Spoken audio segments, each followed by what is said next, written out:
نحمده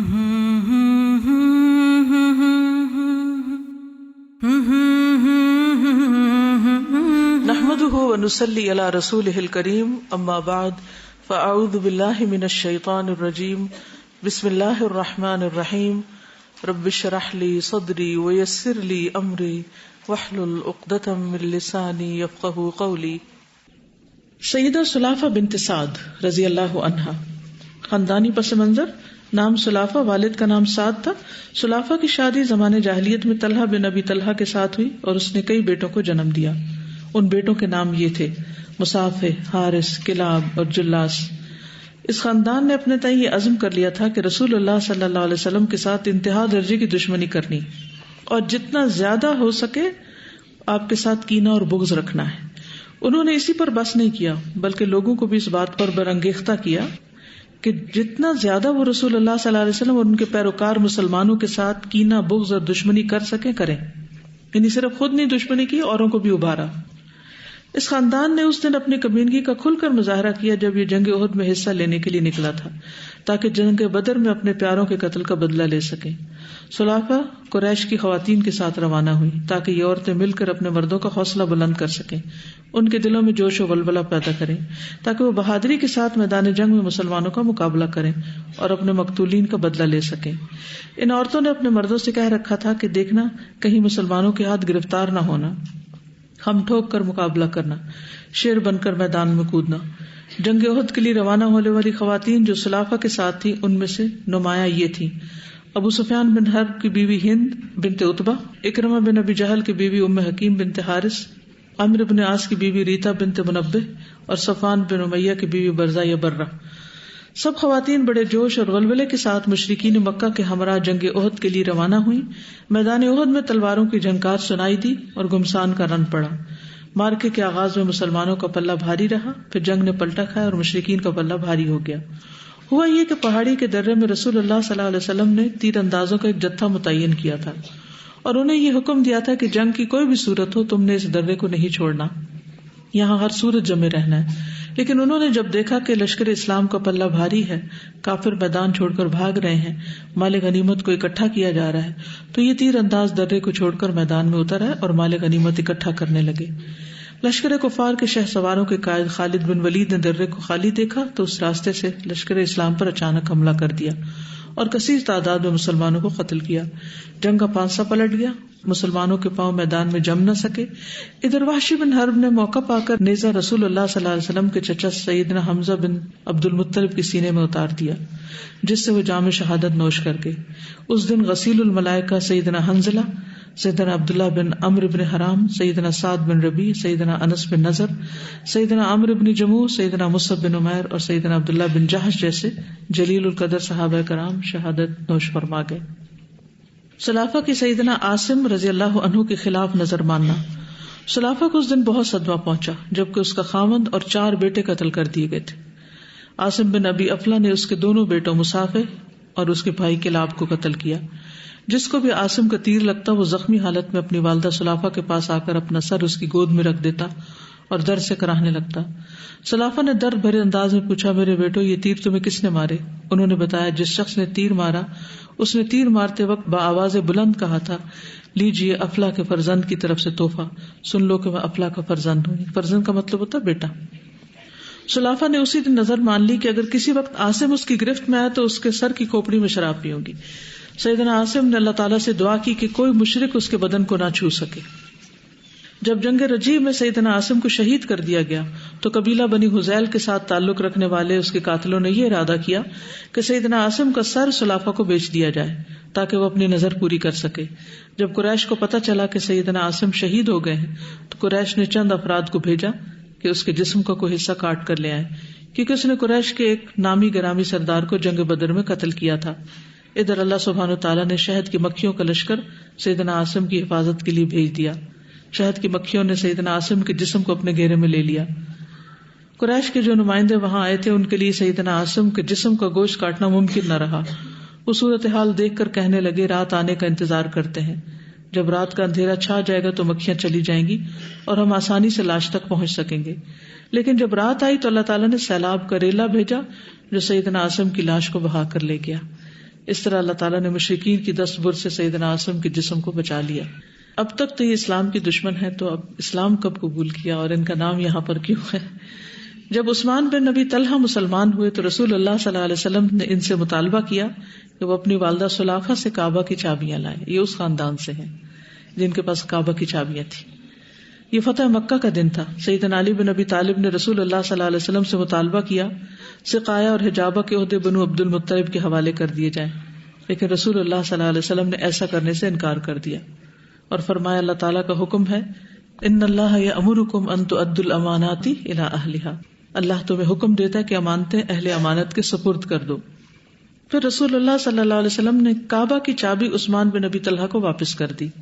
آپ نے چابی دیتے ہوئے فرمایا اے بنو ابی طلحہ، یہ چابی قیامت تک تمہارے خاندان میں رہے گی اور اب تک انہی کے پاس. یہ بھی آپ کی پیشن گوئی پوری ہوئی. اسے سنبھال لو، اسے کوئی ظالم ہی تم سے لے گا. جب عثمان بن ابی طلحہ نے چابی اپنی والدہ سلافہ کو واپس کی تو سلافہ دیکھتی ہی رہ گئی. اس کے وہم و گمان میں بھی نہیں تھا کہ یہ چابی واپس ملے گی. لیکن جب اس نے رسول اللہ صلی اللہ علیہ وسلم کی طرف سے عام معافی کا اعلان سنا کہ آپ نے فرمایا اذهبوا فانتم الطلقاء، جاؤ تم سب آزاد ہو، تو اسے یقین ہی نہیں آ رہا تھا کہ اتنی بڑی معافی کا اعلان بھی ہو سکتا ہے. وہ سن کر خوشی سے جھوم اٹھی اور اسی وقت اپنے بیٹے عثمان بن ابی طلحہ کے ساتھ رسول اللہ صلی اللہ علیہ وسلم کی خدمت میں حاضر ہو کر اسلام قبول کر لیا اور پھر بقیہ زندگی اسلام کے ساتھ وابستہ رہی اور اسلام ہی کی حالت میں وفات پا کر اپنے خالق کے حقیقی سے جا ملی. اللہ سبحانہ و تعالیٰ سیدہ سلافہ پر اپنی رحمت کا سایہ دراز کرے، آمین یا رب العالمین. وصلی اللہ علی النبی محمد وعلی آلہ وصحبہ وسلم. ان کے بارے میں چند باتیں مزید. عثمان بن طلحہ جو تھے، ان کے بیٹے جو تھے صلح حدیبیہ کے زمانے میں مسلمان ہوئے اور خالد بن ولید کے ساتھ ہجرت کی، پھر موت تک مکہ میں رہے. یہ جنگ اجنادین میں شہید ہوئے اور انہوں نے عمرو بن عاص اور خالد بن ولید کے ساتھ اکٹھے اسلام قبول کیا تھا. فتح مکہ کے دن نبی صلی اللہ علیہ وسلم کے ساتھ تھے. ابن عمر سے روایت ہے کہ فتح مکہ کے دن نبی صلی اللہ علیہ وسلم تشریف لائے اس حال میں کہ اسامہ قصبہ اونٹنی پر پیچھے بیٹھے ہوئے تھے. اسامہ کون تھے؟ اسامہ بن زید. اور آپ کے ساتھ بلال اور عثمان بن طلحہ رضی اللہ عنہما بھی تھے. آپ نے کعبہ کے پاس اپنی اونٹنی بٹھا دی اور عثمان رضی اللہ عنہ سے فرمایا کہ کعبہ کی کنجی لاؤ. وہ کنجی لائے اور آپ کے لیے دروازہ کھولا گیا. آپ اندر داخل ہوئے تو آپ کے ساتھ اسامہ، بلال اور عثمان رضی اللہ عنہ بھی اندر گئے. پھر انہوں نے اندر سے دروازہ بند کر لیا اور دیر تک اندر رہے. تو ان کو یہ شرف بھی حاصل ہوا کہ وہ نبی صلی اللہ علیہ وسلم کے ساتھ کعبہ کے اندر رہے. نبی صلی اللہ علیہ وسلم نے انہیں کعبہ سے متعلق ایک حکم دیا. جب آپ وہاں پر داخل ہوئے تو آپ نے وہاں مینڈے کے 2 سینگ دیکھے تو آپ نے فرمایا کہ ان کو ڈھانپ دینا، کیونکہ بیت اللہ میں کسی ایسی چیز کا ہونا مناسب نہیں جو نمازی کو غافل کر دے. تو راوی کہتے ہیں کہ وہ سینگ جو تھے وہ کعبہ میں ہی رہے، حتیٰ کہ جب بیت اللہ کو ایک مرتبہ آگ لگی تو وہ بھی اس میں جل گئے. عثمان بن طلحہ سے روایت ہے کہ نبی صلی اللہ علیہ وسلم نے بیت اللہ کے اندر داخل ہوتے وقت بالکل سامنے 2 ستونوں کے درمیان 2 رکعتیں پڑھی تھی. یعنی یہ اس حدیث کے راوی ہیں. ان کے پوتے پوتیاں بھی ہیں اور سخاوت میں بہت مشہور ہیں. ان کی پوتی کا نام صفیہ بنت حارث تھا. پوتی کا بیٹا تھا جس کا نام طلحہ طلحات تھا. طلحہ اس کی جمع جیسے طلحات ہوتی ہے نا، تو طلحات نام تھا اس کا. اور انہی کی والدہ تھی صفیہ بنت حارث جو اوپر ہے. کہتے ہیں کہ یہ سخی لوگوں میں سے تھے جو بڑا فضل و کرم رکھتے تھے اور مشہور تھے اپنی سخاوت میں. یہ اپنے زمانے میں اہل بصرہ میں سب سے زیادہ سخی تھے. طلحہ بن عبید اللہ جن کا لقب فیاض تھا، اور طلحہ بن عمر جو کہ طلحۃ الجود کے نام سے مشہور تھے، اور طلحہ بن عبید اللہ طلحۃ الندى کے نام سے مشہور تھے، اور طلحہ حسن بن علی یہ طلحہ الخیر کے نام سے مشہور تھے، اور یہ طلحہ بن عبداللہ یہ طلحہ طلحات کے نام سے مشہور تھے. اور یہ نام اس لیے ان کے لیے رکھا گیا کیونکہ یہ سب سے زیادہ سخی تھے. باقی سب بھی جود اور ندا اور یہ سخاوت ہی کے لیے لفظ استعمال ہوتے ہیں، تو یہ سب کے سب بہت سخی تھے. حضرت عائشہ جو تھی وہ صفیہ جو ام طلحہ طلحات تھی ان کے گھر جایا کرتی تھی. انہی کے گھر آپ نے دیکھا تھا کچھ بچیاں بغیر دوپٹے کے نماز پڑھ رہی ہیں، تو آپ نے فرمایا تھا کہ کوئی بچی بغیر دوپٹے کے نماز نہ پڑھے. ان کا پڑپوتا تھا منصور بن عبد الرحمن. تو ان کی روایت جو ہے بخاری، مسلم، ابو داؤد، نسائی اور ابن ماجہ میں موجود ہے. یعنی حدیث کے راوی تھے. انہوں نے اپنی ماں صفیہ بنت شیبہ اور مصافح بن شیبہ سے روایت کیا ہے. قابل تعریف اور نیک انسان تھے. ہر نماز میں روتے تھے. یہ بھی اللہ تعالیٰ کسی کسی کو نعمت عطا کرتا ہے کہ نماز میں اس کا دل اللہ کی طرف اتنا لگے اور پھر وہ روئے بھی اس میں. منصور بن عبد الرحمن اپنی ماں سے بھی حدیث روایت کرتے ہیں، اور وہ حدیث مشہور ہے جس میں آپ صلی اللہ علیہ وسلم جب کوئی ناپسندیدہ چیز دیکھتے تو کیا کہتے تھے؟ الحمدللہ علی کل حال. اور اچھی چیز دیکھ کر الحمدللہ بنعمتہ تتم الصالحات. منصور بن عبد الرحمن اپنی ماں صفیہ سے روایت کرتے ہیں کہ حضرت عائشہ کہتی ہے کہ رسول اللہ صلی اللہ علیہ وسلم کی وفات ہوئی تو اس وقت لوگ کھجور اور پانی سے ہی سیر ہوتے تھے، یعنی کھانے کے لیے ہر وقت روٹی میسر نہیں ہوتی تھی. اب آپ کچھ کہنا چاہیں تو کہیے. سیدہ حرملہ بنت عبد الاسود رضی اللہ تعالی عنہا مہاجر کی مہاجرہ بیوی، نام حرملہ، والد کا نام عبد الاسود بن جزیمہ تھا. یہ قبیلہ بنو خزاعہ سے تھی. ان کے خاوند کا نام جہم بن قیس بن عبد شرحبیل تھا جو بنو عبد الدار بن قصی سے تھے. سیدہ حرملہ اور ان کا خاوند جلد اسلام قبول کرنے پر راضی ہو گئے تھے. جب انہوں نے ایک بہترین دین کو پا لیا تو اسے فوراً قبول کر لیا. ان دونوں نے قریش سے بہت زیادہ اذیت بھی اٹھائی، خاص طور پر وہ محاصرہ جو دین اسلام کے پیروکاروں پر مسلط کر دیا گیا تھا اور مسلمانوں کا کھانا پینا بند کر دیا تھا. یہ دونوں بھی اس محاصرے کی زد میں آ گئے تھے. کچھ باضمیر رشتہ دار محاصرے میں پھنسے ہوئے لوگوں کے لیے چوری چھپے کھانے پینے کی اشیاء وہاں پہنچاتے. پھر جہم اپنی بیوی حرملہ کے ساتھ حبشہ کی طرف دوسری ہجرت کرنے والوں کے ساتھ روانہ ہوئے. یہ 6 نبوی میں انہوں نے ہجرت کی تھی، نبی صلی اللہ علیہ وسلم کے جو اسلام کی دعوت دینے کے 6 سال بعد دوسری ہجرت. تاریخ پڑھتے ہیں آپ تو اس میں آتا ہے نا ہجرت حبشہ اولا ثانیہ، تو یہ ثانیہ میں تھے. تو انہوں نے اپنی بیوی کے ساتھ کی. ایک اور روایت سے ہمیں پتہ چلتا ہے کہ ان کے 2 بیٹے بھی ساتھ تھے. ایک کا نام عمر اور دوسرے کا نام خزیمہ تھا. بعض نے ان کی بیٹی کا نام خزیمہ بتایا ہے. ٹھیک ہے، بعض روایات میں آتا ہے کہ خزیمہ بیٹا نہیں تھا، بیٹی تھی. بہرحال بیوی بچوں کے ساتھ ہی ہجرت کر گئے. حبشہ میں دونوں میاں بیوی کی ملاقات سیدنا عثمان بن عفان رضی اللہ عنہ اور ان کی بیوی سیدہ رقیہ بنت رسول اللہ صلی اللہ علیہ وسلم کے ساتھ ہوئی. یعنی خود آپ کی بیٹی بھی ہجرت کر کے گئی تھی.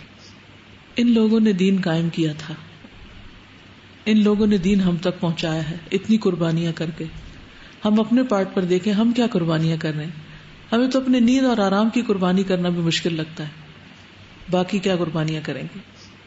اسی طرح یہ دونوں سیدنا جعفر بن ابی طالب اور ان کی بیوی سیدہ اسماء بنت امیس سے ملے. وہ بھی وہاں گئی ہوئی تھی. حضرت جعفر جو تھے حضرت علی کے بھائی تھے. مزید ان کی ملاقات زبیر بن عوام اور ابو سلمہ بن عبد الاسد اور ان کی بیوی سیدہ ام سلمہ اور دیگر مہاجرین کے ساتھ ہوئی. حبشہ میں سیدنا جہم اور ان کی بیوی حرملہ کو مہاجرین نے خوش آمدید کہا اور ان سے اپنے ان مسلمان بھائیوں کے حالات معلوم کیے جو مکہ معظمہ میں رہائش پذیر تھے، کیونکہ کوئی واٹس ایپ تو ہوتا نہیں تھا کہ پتہ کرتے کہ پیچھے کیا ہو رہا ہے. کوئی ہجرت کر کے اتنا لمبا سفر کر کے جاتا تو ہی اس کو پتہ چلتا کہ پیچھے کے حالات کیا ہیں، کہ قریش ان کے ساتھ کیا سلوک کر رہے ہیں. حبشہ کے مہاجرین رسول اللہ صلی اللہ علیہ وسلم کے حالات معلوم کرنے کے لیے بے چین تھے. انہیں آپ کے ساتھ ملاقات کا بہت شوق تھا. دونوں نے ہر مہاجر بھائی کے سوال کا تسلی بخش جواب دیا. اسلام کی زیر سایہ سعادت مند گھرانہ. سیدہ حرملہ رضی اللہ عنہا اور ان کے خاوند نے سرزمین حبشہ میں سعادت کی زندگی پائی. انہوں نے وہاں اطمینان اور سکون محسوس کیا کیونکہ وہاں انہیں کوئی اذیت دینے والا نہیں تھا اور نہ کوئی ایسا تھا جو ان کی عبادات میں خلل ڈالتا. وہاں دونوں نے حبشہ کے حکمران نجاشی کی جانب سے مہاجرین کے ساتھ حسن سلوک کا وتیرہ دیکھا اور اپنے حصے کے حسن سلوک سے فیض یاب ہوئے. یعنی وہاں کا بادشاہ بہت عادل تھا، مسلمانوں کا بہت احترام کرتا اور اس نے انہیں پوری پروٹیکشن دی اور پیسفل انوائرنمنٹ دیا جس میں وہ اپنی عبادت آرام سے کر سکے. اب یہ دیکھیے کہ جب ہجرت ہوئی تو ہجرت میں ایک طرف تو قربانی کی لیکن دوسری طرف اس کا صلہ بھی دنیا میں ملا، امن و سکون ملا. اس وقت ان دونوں کی فرحت و انبساط وہ خوشی کو کہتے کہ کوئی انتہا نہ رہی جب انہوں نے سنا کہ حبشہ کا حکمران نجاشی مسلمان ہو گیا ہے اور وہ ان کا اب اسلامی بھائی بن چکا ہے. اس پرامن اور پرسکون فضا میں حرملہ نے ایک بیٹی اور 2 بیٹوں کو جنم دیا. اب ان کی روایت میں یہ ہے کہ انہوں نے یہاں آ کے جنم دیا، جبکہ دوسری روایت سے پتہ چلتا ہے کہ وہ ساتھ ہجرت کیے تھے. بہرحال جو بھی تھا ان کے اولاد کا ذکر ملتا ہے. بیٹی کا نام حریملہ اور بیٹوں کا نام عبداللہ اور عمر رکھا. ان بچوں نے ایمان کی فضا میں جنم لیا اور یہ ان لوگوں کی تکالیف کا مشاہدہ کرنے سے بہت دور رہے جنہیں تپتی ہوئی ریت پر ظلم و ستم کا نشانہ بنایا جاتا اور ان پر کوڑے برسائے جاتے، ان کے جسموں کو لوہے کی سلاخوں کے ساتھ داغا جاتا. اللہ کی راہ میں طرح طرح کی اذیتیں اٹھانے والوں کے ایمان کس قدر ٹھوس تھے کہ انہیں اللہ کی راہ میں دردناک سزائیں دی جاتی. میں کبھی سوچتی ہوں کہ ہم میں سے اگر کوئی اس دور میں ہوتا تو کیا حال ہوتا. ہم میں سے کتنے لوگ ایمان پر قائم رہتے اور واقعی اس کو قبول کرتے. ہم تو چھوٹی سی بات برداشت نہیں کر سکتے تو کہاں فزیکل ٹارچر. لیکن ان کے پائے استقلال میں ذرہ برابر بھی اضمحلال پیدا نہ ہوتا، اور یہ تھے سیدنا بلال بن رباح، سیدنا یاسر، سیدہ سمیہ، ان کا بیٹا سیدنا عمار اور خباب بن ارت رضی اللہ عنہم. اللہ تعالیٰ ان سب کو جزائے خیر سے نوازے. سیدہ ہرملہ کو جب ایک مہاجر خاتون نے بتایا کہ قریش نے ایک وقت حبشہ کے حکمران نجاشی کی طرف بڑے قیمتی تحائف دے کر بھیجا ہے تاکہ وہ حبشہ کے حکمران سے یہ مطالبہ کرے کہ ان مہاجرین کو اپنے ملک سے نکال دے اور انہیں ہمارے وفد کی تحویل میں دے دے تاکہ وفد انہیں واپس مکہ معظمہ لے جائے، لیکن نجاشی نے اس وقت کے تحائف واپس کر دیے. یہ کتنی گریٹنس ہے نجاشی کی بھی کہ دنیا کا مال ٹھکرا دیا اور جن کو اس نے پناہ دی تھی یعنی مسلمانوں کو وہ پناہ باقی رکھی اور وفد کو ذلیل و خوار کر کے اپنے دربار سے نکال دیا. تو یہ خبر سن کر سیدہ ہرملہ کو بہت خوشی ہوئی. سیدہ ہرملہ اور ان کا خاوند زندگی بھر اپنے رب کے اطاعت گزار رہے یہاں تک کہ وہ دونوں اپنے اپنے وقت پر اللہ کو پیارا ہو گئے. اللہ تعالیٰ ان پر اپنی رحمت کا سایہ دراز کرے، آمین یا رب العالمین. کہتے ہیں کہ ہرملہ نے قیام حبشہ کے دوران ہی وفات پائی تھی، یعنی یہ ہجرت کی حالت میں ہی فوت ہو گئی تھی. یہ ایک دوسری جگہ روایت آتی ہے. ٹھیک ہے. ایمان آتے ہی لا الہ الا اللہ پڑھتے ہی ان کا پیراڈائم شفٹ ہو گیا تھا، یعنی اندر کی حالت بدل گئی تھی. اور جب اندر کی حالت بدل جاتی ہے تو باہر خود بخود بدل جاتا ہے. ہم کیسا اسلام شروع کرتے ہیں؟ ہم باہر سے شروع کرتے ہیں. ہم اندر کو بدلے بغیر باہر یعنی ظاہریت پر زیادہ توجہ دینے لگتے ہیں. تو نتیجہ کیا ہوتا ہے کہ جب ظاہریت پہ توجہ دیتے ہیں اور قربانی کی سطح پر دین کو نہیں لیتے تو پھر وہ بنی اسرائیل والا ایمان ہی رہ جاتا ہے. چوتھے پارے میں بھی آپ نے پڑھا لن تنالوا البر حتی تنفقوا مما تحبون. تم اس وقت تک نیکی کو پہنچ ہی نہیں سکتے، پا ہی نہیں سکتے جب تک کہ وہ نہ خرچ کرو جس سے تم محبت کرتے ہو. ٹھیک ہے. یہ کون کر سکتا ہے؟ جس کے دل میں واقعی سچا ایمان ہو. لیکن بنی اسرائیل کا طریقہ کیا تھا جس میں اگلی آیت میں آتا کل الطعام کان حلا لبنی اسرائیل الا ما حرم اسرائیل علی نفسہ من قبل ان تنزل التوراۃ. انہوں نے کچھ ظاہری چیزوں کو اپنا رکھا تھا اور ان کی حلت و حرمت کے پیچھے پڑے رہتے تھے کہ یہ چیز حلال ہے اور یہ حرام ہے اور یہ کھانا ہے اور یہ نہیں کھانا. اور کچھ چیزیں انہوں نے خود بخود اپنے اوپر حرام کر رکھی تھی، کچھ ان پر ان کے گناہوں کی وجہ سے حرام کی گئی تھی. تو دین کے اس پہلو کو چھوڑ کر جو اندر کا ہے صرف ظاہر کا پہلو کو اختیار کرتا ہے تو یہ ایسے ہی ہے جیسے کسی بھی چیز کا خول ہوتا ہے نا، جیسے انڈے کا خول ہے تو وہ کیا ہوتا ہے، وہ انڈا ابالے تو خول الگ ہو جاتا ہے. اور جو کھانے کی اصل چیز ہے اگر وہ نہیں کھائیں گے اور صرف خول کو ہی دیکھتے رہیں گے تو ٹوٹ پھوٹ کے ختم ہو جائے گا. اسی طرح کسی بھی چیز کا چھلکا بادام پہ ہو یا اخروٹ کا ہو یا کیلے کا ہو یا کینو کا ہو یا کسی بھی چیز کا، وہ دیکھنے میں تو بظاہر بڑا خوبصورت نظر آتا ہے لیکن وہ صرف ہوتا ہے پروٹیکشن کے لیے، اصل مقصود اور مطلوب نہیں ہے. اصل مقصود اور مطلوب ہمارے اندر کی حالت ہے کہ ہم اللہ سبحانہ تعالیٰ کے ساتھ کتنے سنسیئر ہیں. شیطان ہمارے اندر وسوسے ڈالتا رہتا ہے تو اس کے وسوسوں کا شکار کون ہوتا ہے؟ کمزور ایمان والا. اور پھر بعض اوقات نعوذ باللہ کفر تک بات پہنچتی ہے. ابلیس کا مسئلہ کیا تھا، ظاہر کا یا باطن کا؟ ابلیس کیوں دھتکارا گیا؟ اندر خرابی تھی نا. ظاہری عبادات تو وہ بھی کر رہا تھا، ظاہریت تو اس کے اندر بھی تھی. تو کل قیامت کے دن کسی انسان کا بھی فیصلہ صرف اس کے ظاہری اعمال کی بنیاد پر نہیں ہوگا، اندر کی حالت دیکھی جائے گی. اور اگر اندر کی حالت اچھی ہے ایمان پر، قلبہ مطمئن بالایمان، تو پھر کیا ہے، اللہ تعالیٰ باقی قصور معاف کر سکتا ہے. تو بڑی قربانیاں صرف اس وقت ہو سکتی ہیں جب انسان کے اندر کی حالت بدلی ہوئی ہو. یہ صحابہ کرام کا جو ایمان تھا وہ پختہ تھا، اور صحابیات کا بھی. تبھی انہوں نے شوہروں کا ساتھ دیا، تبھی وہ سب کچھ چھوڑ کر چلی گئی ایسی جگہ پر، کیونکہ ان کا جو ویژن تھا وہ کیا کہ اللہ کو راضی کرنا ہے. اور یہی ان کا پھر مشن بن گیا زندگی کا، اور ان کی ساری ایفرٹ اسی کے پیچھے لگی، اسی کو بچانے میں. باقی سب چیزیں سیکنڈری ہوگی. ہاں بچے ہیں وہ یہاں بھی پیدا ہو جائیں گے, وہاں بھی ہو جائیں گے.